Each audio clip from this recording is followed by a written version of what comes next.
না পারে না, আমাদের দাদার উপর বৌদির উপর আমরা কোনোদিন কোনো কথা বলতে পারি না। সেই নিয়মটা এই বাড়িতে থাকতে হলে তোমাকেও মেনে চলতে হবে, তুমিও পারবে না। আমাদের দেখেও তো একটু শিখতে পারো ভূমি। কই আমাদের আর কারুর তো এমন কথা মনে হচ্ছে না। তোমাদের মনে হচ্ছে না বলে আমারও মনে হবে না এমনটা তো হতে পারে না মা। আমি তো কোনো অন্যায় কথা বলিনি। যে কথাটা শুনলে সবাই ন্যায্য বলবে আমি সেই কথাটুকুই বলেছি মাত্র, বাস। থাক না ভূমি, বড়রা সবাই যখন বারণ করছে তখন থাক না। আর তাছাড়া এক্ষুনি ওরা প্রায় বাড়িতে ঢুকে পড়বেন। জ্যাঠাবাবু যে ধরনের রেসপেক্টেড মানুষ, মানি মানুষ, যদি ওনার কানে একবার এই কথাটা যায় উনি এক মুহূর্ত আর এই বাড়িতে থাকতে চাইবেন না। শোনো ভূমি, তোমাকে একটা কথা আমি স্পষ্ট বলে দিচ্ছি, আমাদের বাড়িতে থেকে আমার দাদা এবং আমার বৌদির যেন কোনো রকম অসম্মান না হয়, তাহলে কিন্তু আমি শেষ থেকে ছাড়বো।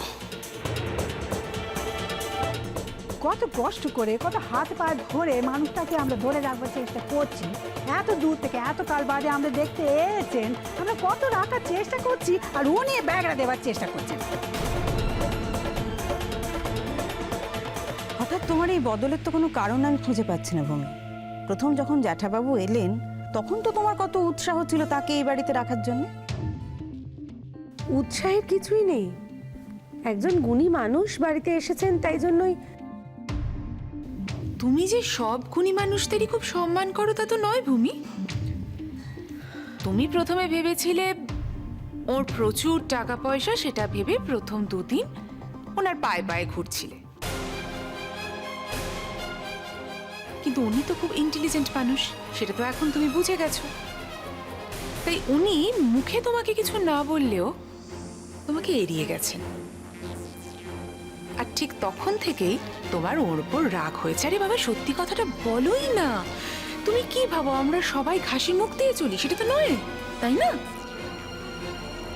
শুনুন, আপনার যা মুখে আসবে আপনি কিন্তু বলতে পারেন, আপনি বুঝে শুনে কথা বলবেন আমার সঙ্গে।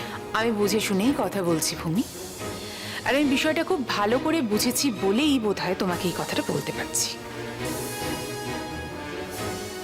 দাদু ভাই, আমি কিন্তু ফার্দার এই ধরনের কথাবার্তা টলারেট করবো না দাদু ভাই। থামো, থামো তুমি, যাও তো, যাও এখান থেকে, যাও যাও যাও যাও যাও।